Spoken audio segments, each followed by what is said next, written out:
explains why extraterrestrial visitors are unlikely, despite the U.S. government's UFO evidence. The Pentagon building in 2010. Mariordo, Camila Ferreira and Mario Duran, Wikipedia, CC BY-SA 3.0. On Saturday, The New York Times and Politico independently published stories confirming that the U.S. government had quietly funded a program to study UFOs for years. The Advanced Aviation Threat Identification Program collected video and audio recordings of reported UFO incidents, including one of an undated encounter with an aircraft surrounded by some kind of glowing aura traveling at high speed and rotating as it moves, The Times wrote. ATIP reportedly started in 2007 to study potential unknown military threats, and was funded by nearly $22 million of Department of Defense black money. A screen grab from a New York Times video shows a 2004 encounter near San Diego between two Navy F/A-18F fighter jets and an unknown object.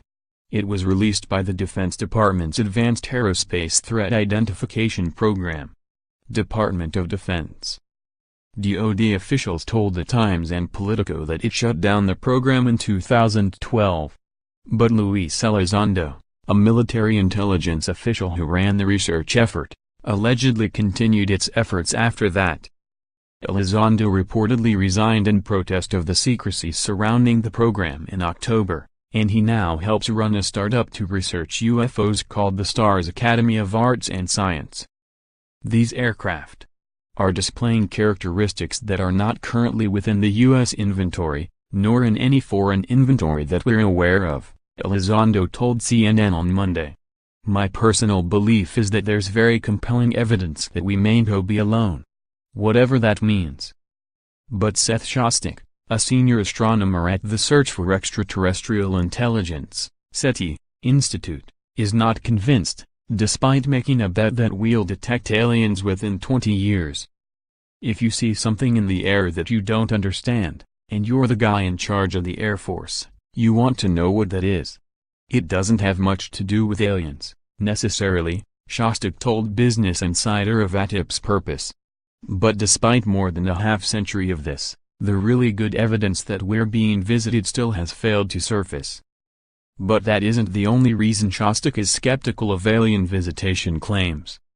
For one, the distances in space are mind-bogglingly vast. NASA's Voyager 1 spacecraft, for example, is leaving the solar system at a clip of 38,000 miles per hour. If the probe was aimed at Proxima Centauri, the closest star to Earth besides the Sun, it'd take nearly 75,000 years to reach that system, since it's roughly 4.24 light-years away from us. Shostak said that alien civilizations would know about our existence if they're within about 35 light-years of Earth, since we haven't been sending signals into space for very long. The only way they could know that is to pick up, for example, signals from our transmitters, television, radio, radar, all that stuff. But those signals have been going out only since the Second World War, Shostak said. So if they're more than 35 light-years away, there hasn't been enough time for our signals to get to them, and for them to decide, well, this is worth the money to go down there and fly around. Because they can't go faster than the speed of light, and they probably can't go the speed of light. This artist's impression shows an imagined view from the surface one of the three potentially habitable planets orbiting TRAPPIST-1, an ultra-cool dwarf star just 40 light-years from Earth. SO. M. Messer. Within a generous 50 light-years, there are only about 1,400 star systems. That sounds like a big number, but it's a very small number if you are looking for intelligent beings, Shostak said. Unless they're the next star system over, which is statistically rather unlikely. Assuming that aliens regularly visit Earth defies logic in other ways, too.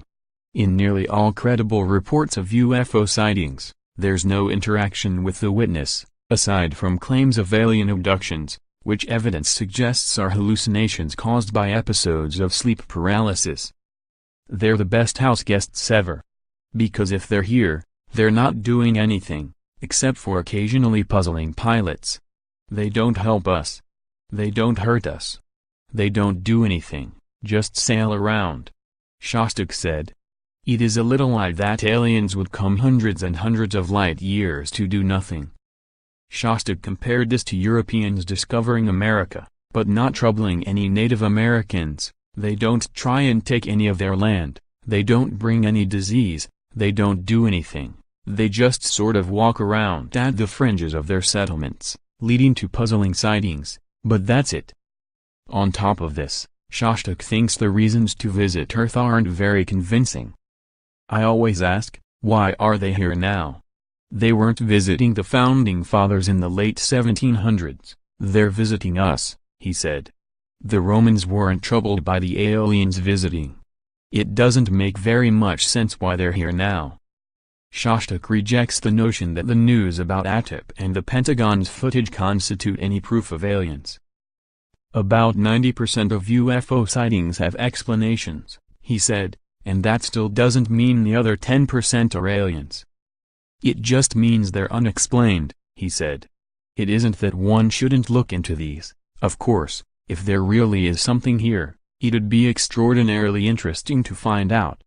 But the fact that there are cases that are hard to explain and that sound rather convincing would be true no matter what the premise.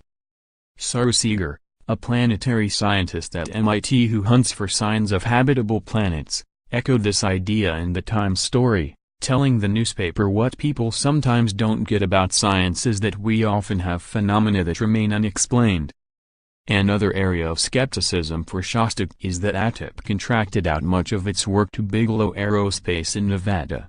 The real estate billionaire Robert Bigelow runs that startup and is friend of former Nevada Senator Harry Reid, who started ATIP, in part, according to the Times, due to persuasion from Bigelow.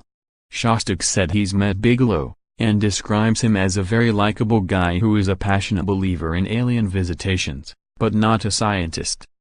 If you are investigating some phenomenon that you're not sure whether it's for real or not, but it would be extraordinarily important if we're real, you would want somebody sort of impartial, I would think, Shostak said.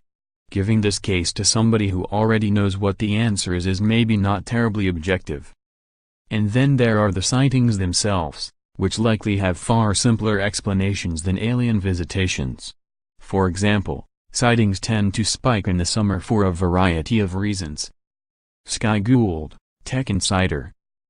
Issues with camera hardware, unfamiliar optical effects, atmospheric phenomena, bright stars and planets, and the presence of unmanned aerial vehicles are all common explanations. Though ATIP's unmasking has vindicated many claims by the UFO community that the government is covering up its research, it may be a situation where they should have been careful what they wished for, Shostak said. The government said, well, yeah, we did have a program, and we did cover it up, but we didn't find anything. Indeed, an anonymous senior intelligence official told Politico that ATIP began mostly to root out the existence of unknown Chinese and Russian military technologies.